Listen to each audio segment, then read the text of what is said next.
daripada Ibnu Umar radhiyallahu anhu. Rasulullah sallallahu alaihi wasallam suatu hari memegang bahu Abdullah bin Umar seraya bersabda, "Kun fid dunya ka'annaka gharibun aw 'abiris sabil." Jadilah kamu di atas dunia ini seperti seorang pengembara atau perantau.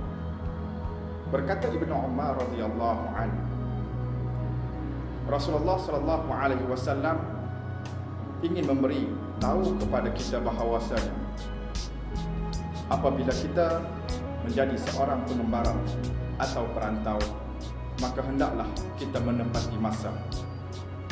Kata Rasulullah sallallahu alaihi wasallam, ini memberi maksud kepada kita bahawasanya pengembara ini hendaklah merancang masa terlebih dahulu sebelum melaksanakan sesuatu perkara.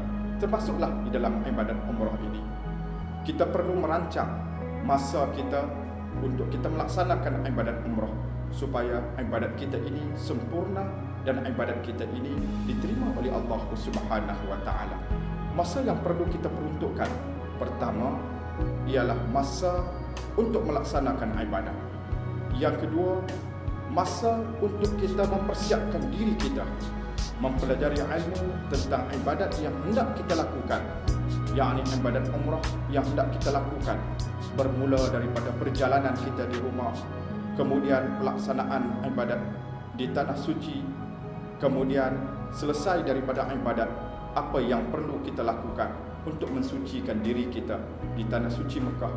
Mudah-mudahan ibadat kita ini ibadat yang mabrurah, ibadat yang diterima oleh Allah Subhanahu wa taala.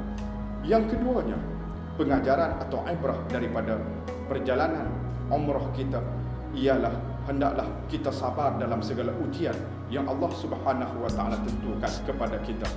Kerana semua ujian ini untuk menguji iman kita kepada Allah Subhanahu wa taala. Tuan-tuan, puan-puan, muslimin dan muslimat yang dirahmati Allah Subhanahu wa taala, kesabaran ini merupakan perkara penting dalam kehidupan kita. Yang pertama, kita perlu sabar dalam kehidupan kita menghadapi segala macam pancaroba hidup. Yang keduanya, kesabaran dalam melaksanakan ibadat, terutamanya ibadat yang memerlukan pengorbanan masa, yang memerlukan pengorbanan harta benda kita, memerlukan pengorbanan jiwa kita untuk kita melaksanakan ibadat ini.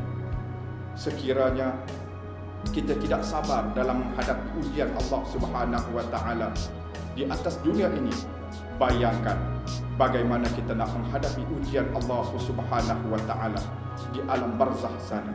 Bagaimana kita nak menghadapi ujian Allah Subhanahu wa taala di padang mahsyar. Maka semuanya ini merupakan ibrah, merupakan pengajaran kepada kita dalam melaksanakan ibadat umrah ini. Apabila kita menanggalkan pakaian biasa kita memakai pakaian ihram yang bagi lelaki 2 helai sahaja, merupakan satu perkara yang perlu kita ambil iktibar daripadanya berkaitan dengan kehidupan kita di alam barzakh dan di alam mahsyar. Oleh kerana itulah, maka pengajaran daripada ibadat umrah ini memberikan kepada kita kekuatan untuk kita melangkah menuju Allah Subhanahu wa taala sesuai dengan lafaz talbiyah yang kita lafazkan, labbaik Allahumma labbaik, labbaik la syarika laka labbaik, innal hamda wan ni'mata laka wal mulk la syarika lak. Yang maksudnya, kami menyahut seruanmu ya Allah, kami menyahut seruanmu ya Allah, tiada sekutu bagimu ya Allah. Sesungguhnya Engkau Tuhan yang patut dipuji, sepuji-pujinya tiada yang layak dipuji melainkanmu ya Allah. Maka tidak ada sekutu bagimu ya Allah. Maka oleh kerana itulah kita mengambil iktibar daripada peristiwa ataupun ibadat umrah kita ini. Mudah-mudahan kita akan mati di dalam husnul khatimah dan hidup kita akan bahagia, akhirat kita juga bahagia. Rabbana atina fid dunya hasanah wa fil akhirati hasanah wa qina azabannar. Tuhan kami mohon kepadamu kebahagiaan di dunia dan juga kebahagiaan di akhirat. Amin amin ya rabbal alamin.